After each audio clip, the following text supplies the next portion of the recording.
Good afternoon, ladies and gentlemen, and welcome to the Inovio Third Quarter 2025 Financial Results Conference Call. At this time, all lines are in listen-only mode. Following the presentation, we will conduct a question-and-answer session. If at any time during this call you require immediate assistance, please press star zero for the operator. This call is being recorded on Monday, November 10, 2025. And I would now like to turn the conference over to Jenny Wilson. Thank you. Please go ahead. Good afternoon, and thank you for joining the Inovio Third Quarter 2025 Financial Results Conference Call. Joining me today on today's call are Dr. Jackie Shea, President and Chief Executive Officer, Dr. Mike Sumner, Chief Medical Officer, Peter Kies, Chief Financial Officer, and Steve Egge, Chief Commercial Officer. Today's call will review our corporate and financial information for the quarter ended September 30th, 2025, as well as provide a general business update. Following prepared remarks, we will conduct a question-and-answer session. During the call, we will be making forward-looking statements regarding future events and the future performance of the company. These events relate to our business plans to develop Inovio's DNA medicines platform, which include clinical and regulatory developments and timing of clinical data readouts and planned regulatory submissions of our request for priority review by the FDA of our BLA submission for INO 3107, and our expectation that the FDA will accept the submission by the end of 2025, along with capital resources, including the sufficiency of our cash resources, our expectations regarding competition, the size and growth of the potential markets for INO 3107, if approved, and our ability to serve those markets, the rate and degree of market acceptance of INO 3107, and strategic matters. All of these statements are based on the beliefs and expectations of management as of today. Actual events or results could differ materially. We refer you to the documents we file from time to time with the SEC, which under the risk factors heading identify important factors that could cause actual results to differ materially from those expressed by the company verbally, as well as statements made within this afternoon's press release. This call is being webcast live, and a link can be found on our website, ir.inovio.com, and a replay will be made available shortly after this call is concluded. I will now turn the call over to Inovio's President and CEO, Dr. Jackie Shea. Good afternoon, and thank you for joining today's call. Today, I'm very pleased to share some important updates on the key progress we've made recently. First and foremost, we have achieved our primary objective for this year, which is completing the rolling submission of our BLA for INO 3107. This represents a milestone in our work to deliver on the promise of DNA medicine for the RRP community, and as our first BLA submission, an important moment for Inovio as well. We are now focused on the next steps in the process of bringing 3107 to patients. First, we expect to receive file acceptance by the FDA by year-end, and we have requested a priority review of the BLA, which, if granted, would provide for a potential PDUFA date around mid-2026. Second, we are continuing to drive commercial efforts forward in preparation for a swift and efficient launch, if approved. Although we will be second to market, we continue to believe that INO 3107 has compelling advantages that could make it the preferred treatment by RRP patients and their healthcare providers, based on its clinical results and tolerability to date, and the simplicity of its patient-centric treatment regimen. As we work toward a potential launch date for our first commercial product, we're also advancing our next-generation DNA medicine candidates. I'm pleased to report that landmark proof-of-concept data on our DNA-encoded monoclonal antibody, or DMAb technology, was recently published in Nature Medicine. We are also preparing for an upcoming presentation of promising preclinical data from our DNA-encoded protein, or dPROT technology, at the World Federation of Hemophilia Global Forum. Both of these programs leverage a key strength of our DNA medicine platform, the ability to drive sustained, targeted protein production within the body. We believe our DMAb and dPROT technologies have immense potential to treat multiple diseases, and I look forward to sharing more on our progress in the coming months. Now, I'll turn it over to Mike for some additional details about our regulatory progress and next steps for 3107. Mike? Thanks, Jackie. This is indeed a pivotal moment for our RRP program and for Inovio. We completed the rolling submission of our BLA on October 30th, submitting a strong application package that we believe clearly articulates the clinical efficacy of 3107 and demonstrates our tolerable safety profile in clinical trials to date. We submitted under the accelerated approval pathway and have requested a priority review, so we anticipate file acceptance by year-end, and if priority review is granted, a PDUFA date potentially mid-next year. In the meantime, we are preparing for our pre-approval inspections for both in-house and external manufacturing sites, and you may remember that the FDA completed our clinical inspection in August this year.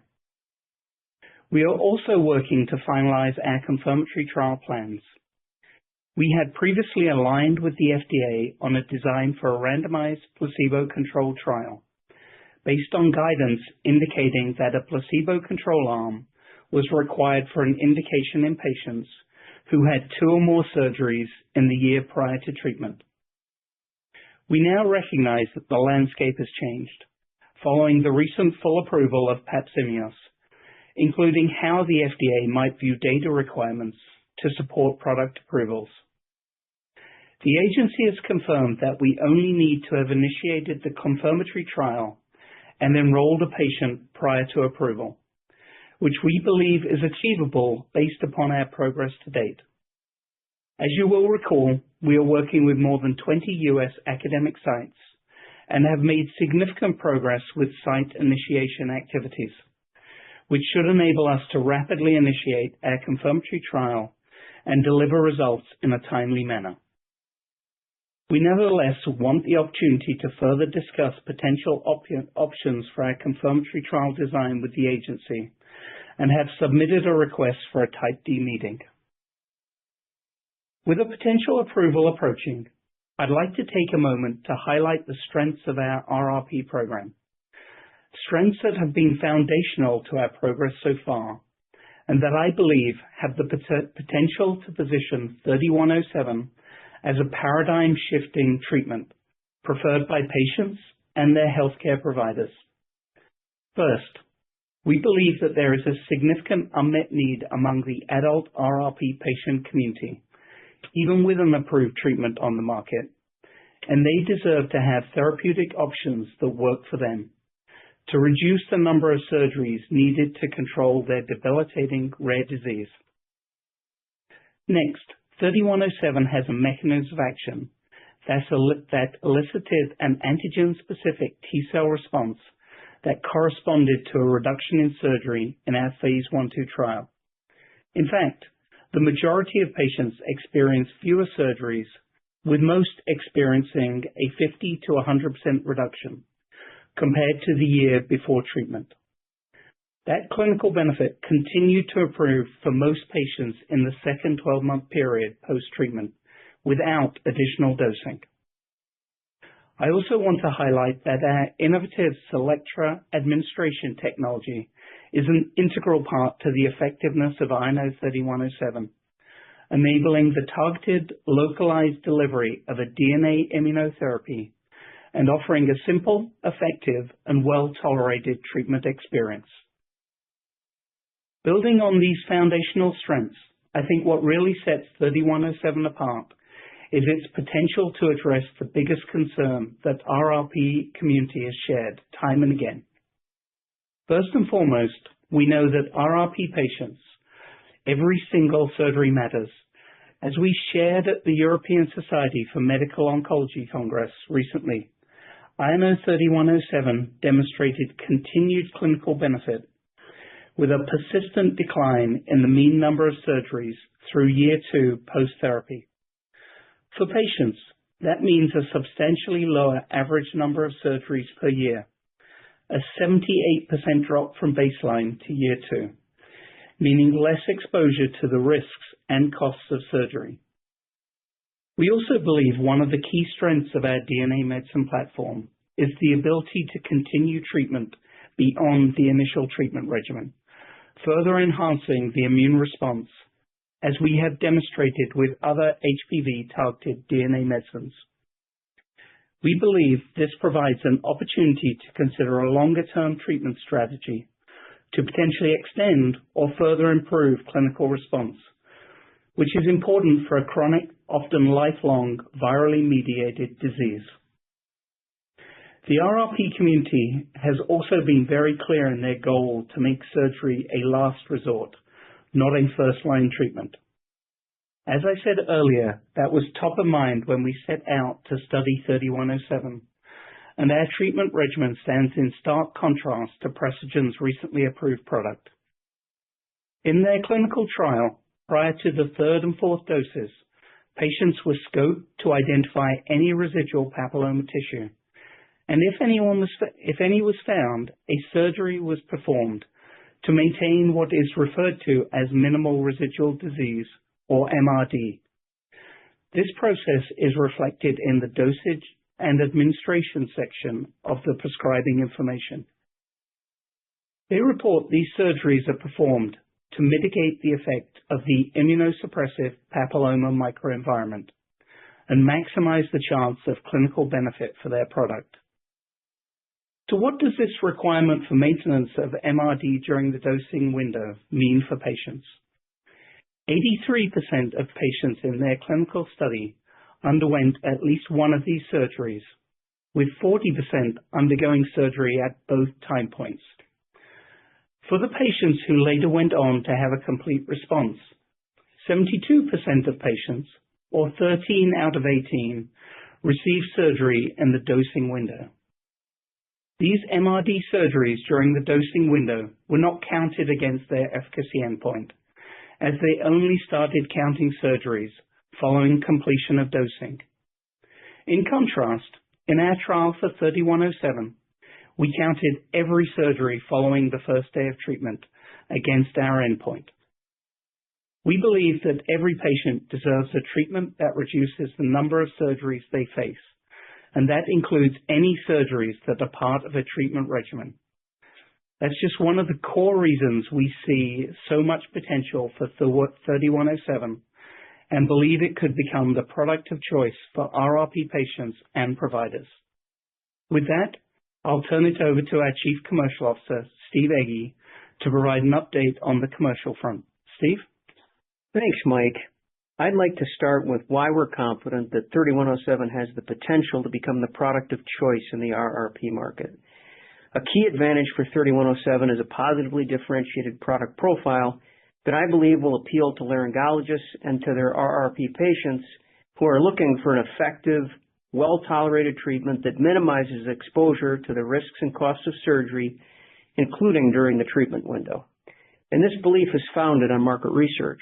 The physicians we've spoken to were most interested in the fact that the vast majority of patients saw a significant benefit of 50 to 100% reduction in surgeries from 3107, and for many of them, that benefit continued to improve over time. Physicians were similarly impressed with the tolerability data, which shows that 3107 was generally well tolerated, limiting the impact on patients' return to daily life. This is very important when considering the treatment protocol includes 4 doses over a relatively short period of time. And in terms of the treatment regimen itself, 3107 offers a more patient-centric approach that takes into account real concerns of both physicians and their RRP patients.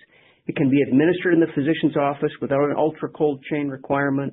The device is simple to use. And as Mike noted, very importantly, there's no requirement for minimum residual disease surgeries during the treatment window. We believe, and the market research supports, that there are many laryngologists and RRP patients who, given a choice, don't want to risk additional surgeries as part of the treatment that is intended to provide relief from surgery. And finally, as Mike noted, 3107 has been studied in a broad population of RRP patients, specifically in patients with as few as 2 surgeries during the year prior to treatment. We believe it's important for patients to start treatment as soon as possible after diagnosis to avoid the risk of irreversible damage from repeated surgery.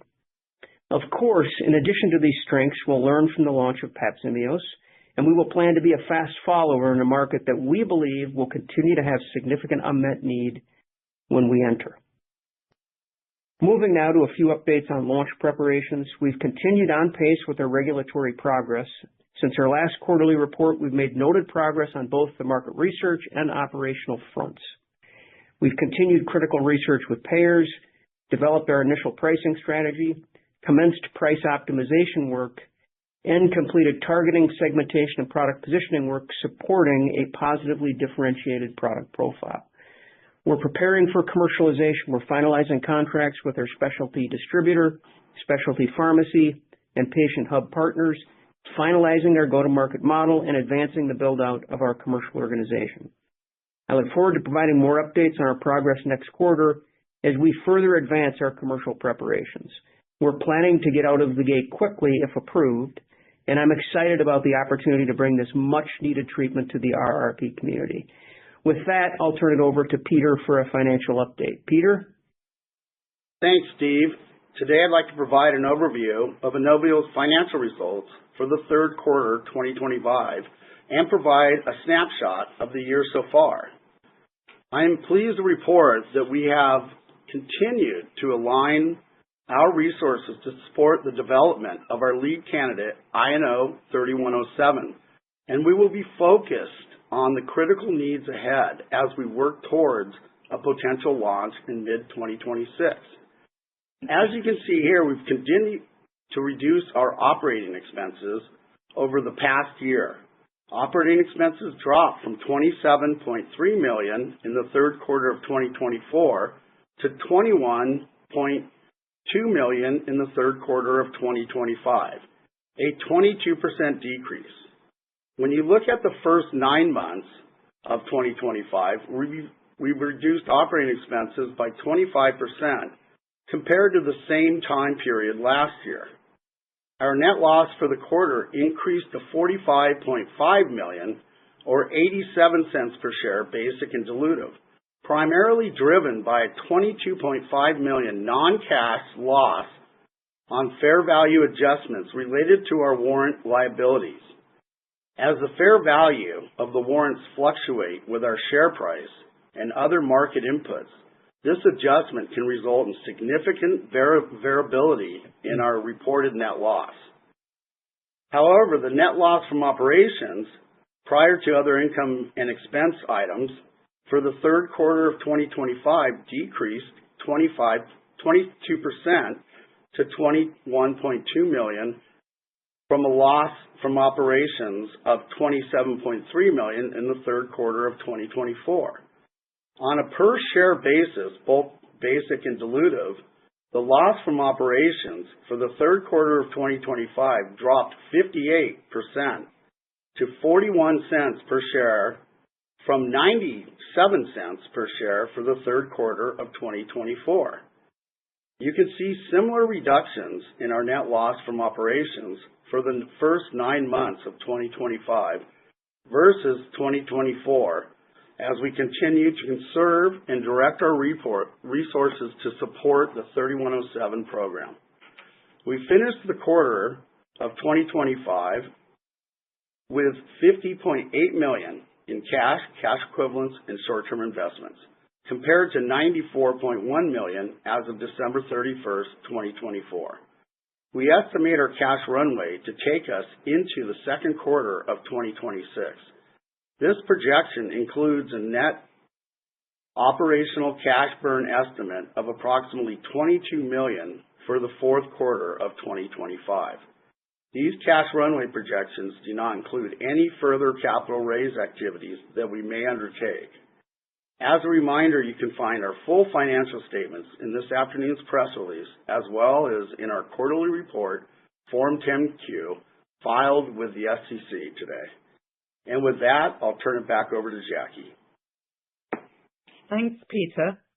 While our primary focus continues to be on 3107 and a potential launch mid-next year, we see immense opportunity across the rest of our pipeline as well. We're excited about the potential we see for INO 3112 for head and neck cancer and INO 5401 for glioblastoma, as well as a potential cancer prevention treatment in people with BRCA mutations. And while we're currently focusing resources on 3107, we look forward to exploring opportunities to advance those programs.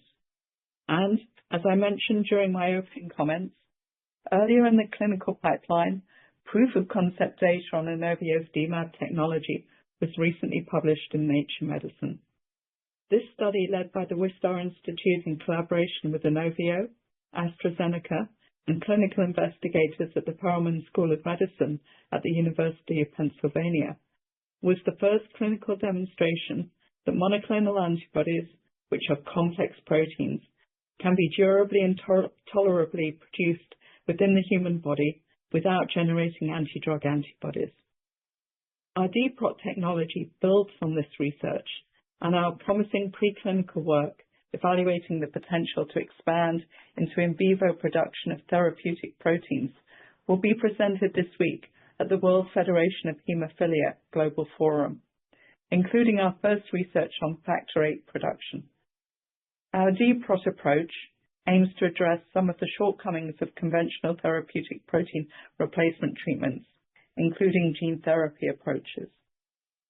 As we work to bring the first approved DNA medicine to the United States, we are actively looking for future partnerships and development opportunities to advance these and other promising candidates across our pipeline. I'd now like to open up the call to answer any questions you might have. Operator? Thank you. Ladies and gentlemen, we will now begin the question and answer session. Should you have a question, please press star followed by the 1 on your telephone keypad. You will hear a prompt that your hand has been raised, and should you wish to cancel your request, please press star followed by the 2. I would like to advise everyone to have a limit of 1 question and 1 follow-up. If you are using a speakerphone, please lift the handset before pressing any keys. 1 moment please for your first question. And your first question comes from the line of Ted Tenthoff from Piper Sandler. Please go ahead. Great. Thank you very much, and thanks for all of the update. When it comes to Papzimeos, have you guys heard if they've officially launched yet? And I'm wondering, how big of a deal do you think this head start that they have is, especially in a market where it's going to be a lot about education and educating physicians about new therapeutic options? Thank you. Thanks, Ted. Yeah, so what we've heard from their public statements is that Papzimeos became available to order as of October 21st. So Steve, do you want to talk about our expectations of being a fast follower and how we see our market entry? Sure. So we would expect, when we look at rare disease analogies, that, in the time period kind of between when they're out and when we would expect to be approved in mid-26, if the current timeline holds, we would expect single-digit penetration into the prevalent population in that time period. So at the time we enter, the majority of the prevalent population will be available. Obviously, the incident annual diagnosed patients will be available. And then over time, we've talked about we would expect continued treatment or redosing also to represent an opportunity. So by the time we arrive, the vast majority of the opportunity will remain. And like we've talked about previously, we do expect to have the preferred product profile in this space. So over time, we think there's still, a significant opportunity, of course, for 3107. Great. Thanks, Steve. Thanks, Jackie. Thank you. And your next question comes on the line of Jay Olson from Oppenheimer. Please go ahead. Oh, hey, congrats on the progress, and thanks for taking the questions. Our first question is, do you expect to have a similar label for 3107 versus Papzimeos? And do you think the requirement for debulking with Papzimeos is something that could present a key differentiator in the label for 3107? And then our second follow-up question is related to, I think you mentioned you're still planning to run a pivotal study for full FDA approval Is that study also required for ex-US approval? Thank you. Thanks, Jake. Great question. So, Mike, maybe I can ask you to take the label question first of all. Yeah, certainly. So, I mean, from a patient population perspective, we studied a broad population. We had 2 to 8 surgeries pre-treatment with INO 3107, and we demonstrated clinical efficacy across the entire range of surgeries. As you are aware, we have a well-tolerated product profile. So we do believe our data would justify a broad label similar to what PAPZIMEOS received. So in terms of the minimal residual disease surgeries that Precigen's treatment regimen requires, we do think that that's going to be a really key differentiator. What we're hearing from our market research is physicians have questions around the logistics of scheduling those surgeries, so do payers as well. So we think in addition to, what it means for patients clearly don't want to undergo additional surgeries as part of the treatment regimen. But just from the logistical point of view as well, it also creates some challenges. Steve, Mike, I don't know if you'd like to add to that. No, I think you've covered it. No, I think that's good. And then in terms of the confirmatory trial, Mike? Yeah, so, I mean, obviously you heard me say today that we have submitted a Type D meeting request to the agency to align on what that confirmatory study is going to look like. It's difficult to say exactly the value of that study to a European filing without knowing the exact design, but clearly any data collected in a rigorous manner is going to help define our efficacy and safety profile. So I think any study that we perform will be of value to our European filing. Great. Congrats again on the progress. Thanks for taking the questions. Thank you. Thank you. And your next question comes from the line of Sudan Loganathan from Stephens. Please go ahead. Hi, good afternoon. Congrats on the quarter. This is Felix Ampumak for Sudan. I have one or two questions. Number one, can you please comment on the Salesforce preparedness post 3107 approval? And then secondly, if 3107 is approved, given that it's a DNA-based medicine and also PAPZIMEOS is virus-based, can you comment on switching from PAPZIMEOS to 3107 if there wouldn't be any cross-reactivity issues there? Great questions, Felix. So maybe, Steve, you can take the commercial readiness question. Yeah, so we're, as I mentioned in the prepared comments, we're, advancing our launch preparations. In terms of, what a field force would look like, we are planning to have MSLs as well as an access team out ahead of approval to begin to engage in scientific exchange as well as work with payers on pre-approval information exchange. And then we haven't guided in terms of the timing on the sales force.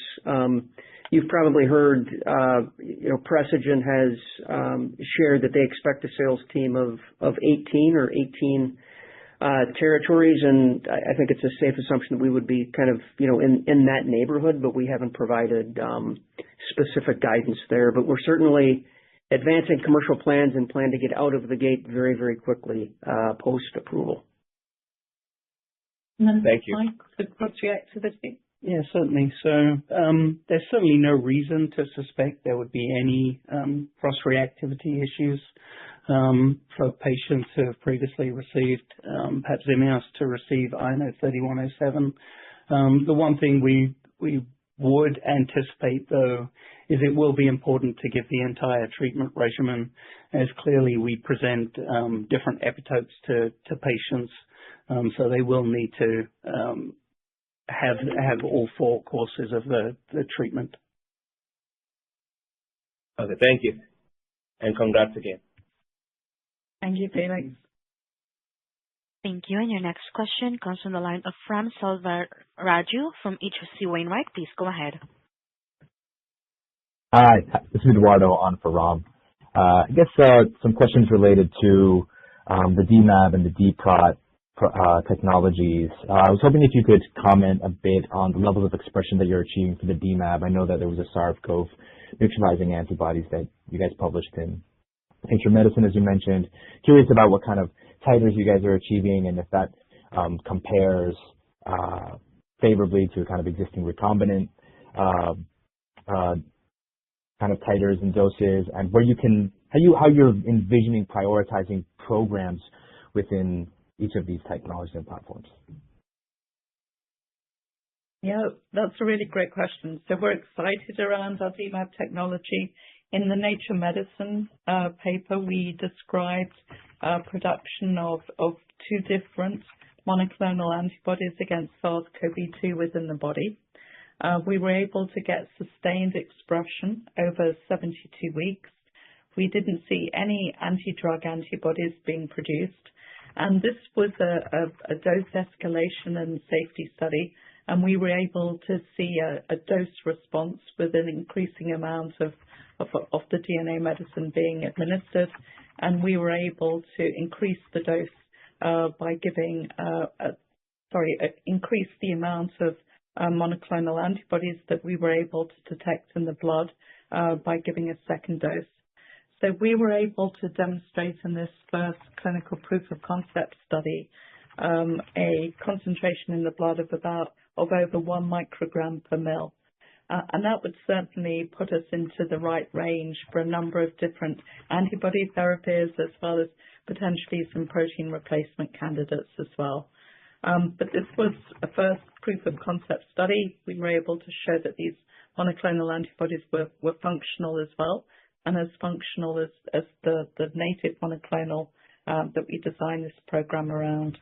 So we think this is very promising and has read through to production of other proteins within the body. At the end of the day, monoclonal antibodies are a complex protein to produce, and we think this data bodes extremely well.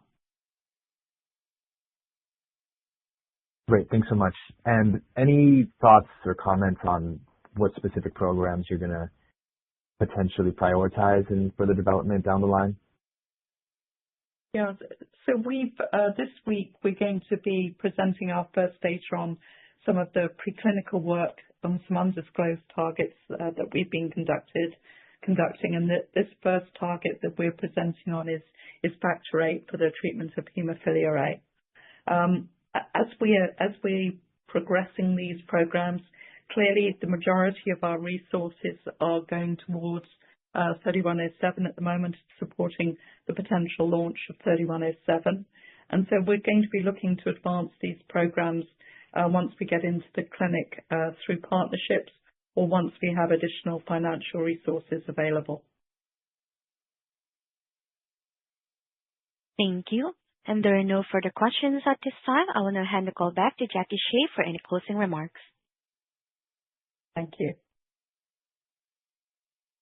Before we close, I'd like to reiterate the key catalysts ahead.